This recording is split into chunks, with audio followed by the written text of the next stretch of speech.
Hi, Dr. Nacouzi. Thank you again for joining another episode of Dr. Drinking Water. Thank you for having me.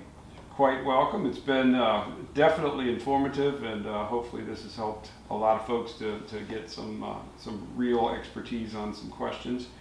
Another question that we run into is around folks that say you shouldn't drink purified water because drinking purified water is actually going to strip the minerals out of your body. We have our way of explaining this. However, I would much rather have your explanation and what's really going on. I'm going to give you it's sort of a funny example, and I think if he's hearing me, he's not going to get mad. A very good friend of mine is a physician. He's an ER doctor, and he likes to drink his single malt. So we always tease him because he travels and he drinks single malts in different places, and he's a connoisseur. But when he's in the emergency room, he's got terrible taste at his choice of foods. So I remember one day he had the flu, and he was in the emergency room, and he dropped down and he had a seizure. So we all thought, boy, he was drunk, hit his head, and something happened.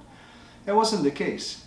He actually was drinking tap water. He had already put down about 12 glasses of tap water. Now, mind you, this is hospital tap water, and it's filled with every crud, organism, and mineral you can imagine. We know that firsthand because we hear it from engineering.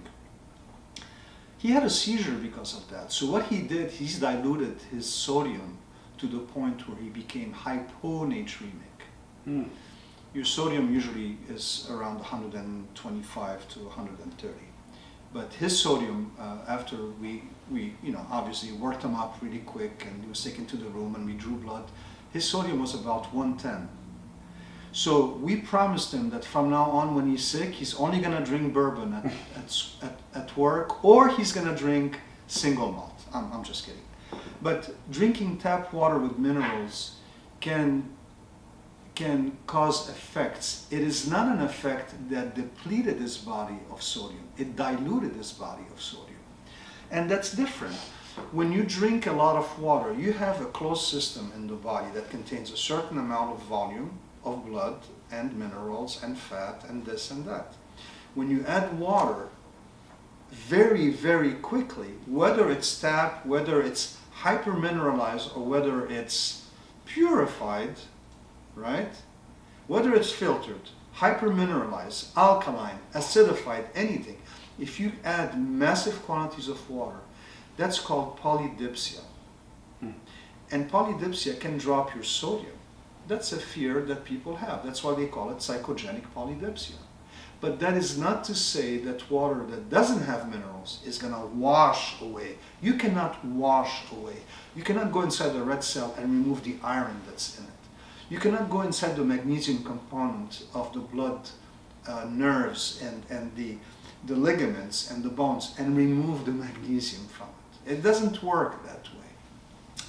That's a misconception, unfortunately, and I think more people should take physiology and chemistry and biochemistry. It would help in the formation of basic science. But, and we all misuse that word, and we say, yes, if you drink demineralized water, it's going to demineralize your body. That is not an accurate statement. It has nothing to do with that. So drinking water that's demineralized, or pure water that doesn't have as many minerals as filtered water or tap water, does not wash you out. It doesn't do anything. It just hydrates you. And it hydrates you in a good, safe way. Well, thank you for the clarification. Yes, sir. Wrapping up another episode. Absolutely. See you next time. Thank you.